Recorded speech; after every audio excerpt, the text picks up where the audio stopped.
নমস্কার বন্ধুরা, Bengali food and ব্লগের নতুন একটি রান্নায় তোমাদেরকে স্বাগত। আজকে আমরা তৈরি করবো একটা ইউনিক রেসিপি, লিট্টি। তো দেখো, সেই জন্য আমাদের যা যা ইনগ্রিডিয়েন্টস লাগবে এখানে সব আমরা গুছিয়ে নিয়েছি। এখানে আমরা নিচে হচ্ছে ছাতু। এবার এর মধ্যে আমরা সমস্ত মশলা, যা যা ইনগ্রিডিয়েন্টস লাগবে সমস্ত কিছু অ্যাড করে লিট্টির ভেতরে যে পুরটা তৈরি করব সেটা আগে তৈরি করে নিচ্ছি। তো চলো, এর মধ্যে যা যা লাগবে সব কিছু দিয়ে দিচ্ছি। প্রথমে এখানে দিয়ে দিচ্ছি স্বাদ অনুযায়ী লবণ।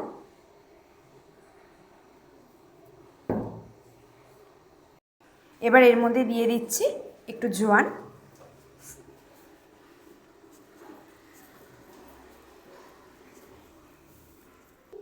এখানে নিয়েছি কাঁচা লঙ্কা বাটা, পরিমাণ মতন কাঁচা লঙ্কা বাটা দিচ্ছি। তোমরা যে যেরকম ঝালটা খাবা সেই অনুযায়ী কাঁচা লঙ্কা বাটাটা দেবা। রসুন বাটা দিয়ে দিচ্ছি, দুটোই 1 টিস্পুন পরিমাণে দিয়েছি। রসুন বাটাটা 1 টিস্পুন পরিমাণের থেকে একটু বেশি দিয়েছি। এবার এর মধ্যে আমরা দেবো হচ্ছে লঙ্কার আচার। দেখো, এটা দোকান থেকে কিনে আনা লঙ্কার আচার, তাই এটাকে আমরা এর মধ্যে দেবো। এটা যে বড় বড় মোটা মোটা লঙ্কাগুলো হয় ওই লঙ্কার আচার। তো ভালো করে আচারটাকে একটু হাত দিয়ে ভেঙে দিয়ে দিচ্ছি। এই আচারটা দিলে লিট্টির টেস্টটা অন্যরকম হবে একটা। তোমরা তো অনেক সময় দোকান থেকে কেনা বা বিহারি স্টাইলে যেরকম লিট্টি হয় সেরকম খেয়ে থাকি আমরা, কিন্তু এই লিট্টির টেস্টটা একদম অন্যরকম হবে। চলো, এবার সমস্তটাকে ভালো করে একটু মেখে নিই।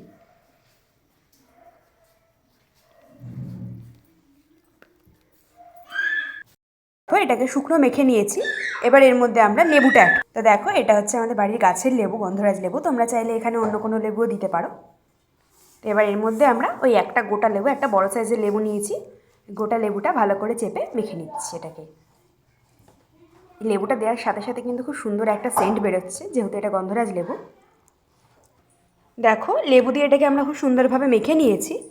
আর এটা দেখো তখনই বুঝতে পারবে যখন দেখবে হাতের মধ্যে নিলে মুঠ করলে এটা বেশ একদম একটু দলা টাইপের হয়ে আসছে, আর এটা ভাঙছেও না। দেখো, তখনই বুঝবে এই পুরটা একদম আমাদের রেডি হয়ে গেছে। চলো, এবার এটাকে আমরা লিট্টির মধ্যে দিয়ে তৈরি করে নিই। দেখো, এখানে আমরা আটা মেখে রেখেছি। এটা রুটির মতন করেই মেখেছি, আর রুটির সাইজেরই আমরা ডোগুলো বানিয়েছি। লেচিটা কেটে রেখেছি, রুটির মতন করে আটাটা মেখে রেখেছি, একদম যেরকমভাবে রুটি তৈরি করি। চলো, এবার এটার মধ্যে পুরটা ভরি। তো দেখো, এটাকে একটু হাত দিয়ে স্প্রেড করে চেপে একটু হাত দিয়ে আলতো আলতো করে টেনে নেব।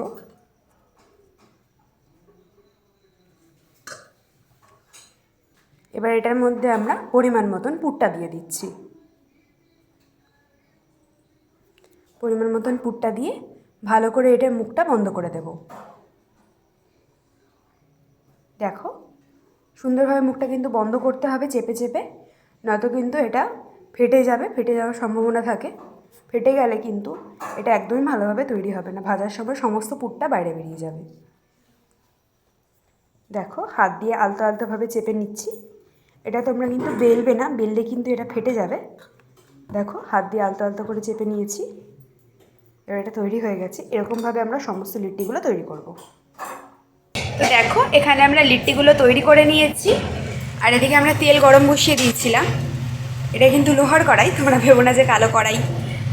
তো দেখো, তেলটা গরম হয়ে গেছে। এবার এর মধ্যে আমরা লিট্টিগুলো দিয়ে ভাজবো।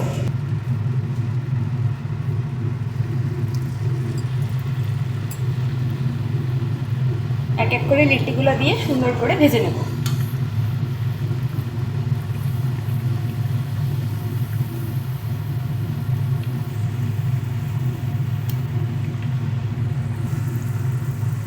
দেখো, দুটো পিন্ডি কিন্তু সুন্দর করে উল্টে পাল্টে লাল লাল করে ভেজে নিচ্ছি। একটা পিঠ লাল লাল করে ভাজা হয়ে গেছে, আরেকটা পিঠে ভেজে নিয়ে এবার তুলে নিচ্ছি।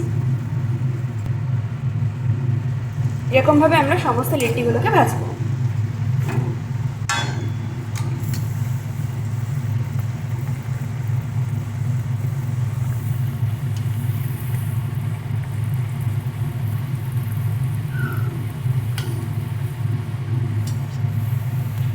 চলো, সব কটা লিট্টিগুলোকে ভেজে তুলে নিই। দেখো, আমাদের গরম গরম লিট্টি তৈরি হয়ে গেছে। আর সাথে আমরা এখানে বেগুন পোড়া দিয়ে সার্ভ করেছি, বেগুন পোড়া আর টমেটো সস। তোমরা চাইলে এটা টমেটো সস দিয়েও খেতে পারো, কিন্তু বেগুন পোড়া দিয়ে খেলে কিন্তু এই স্বাদটা বেশ ভালোই লাগে। তো দেখো, চলো তোমাদেরকে একটা ছিঁড়ে দেখাই।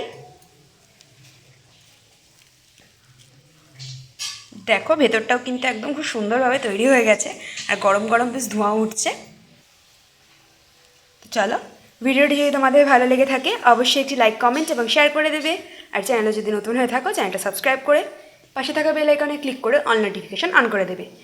তাহলে সমস্ত ভিডিও নোটিফিকেশান সবার আগে তোমাদের কাছে পৌঁছে যাবে। ধন্যবাদ সকলকে।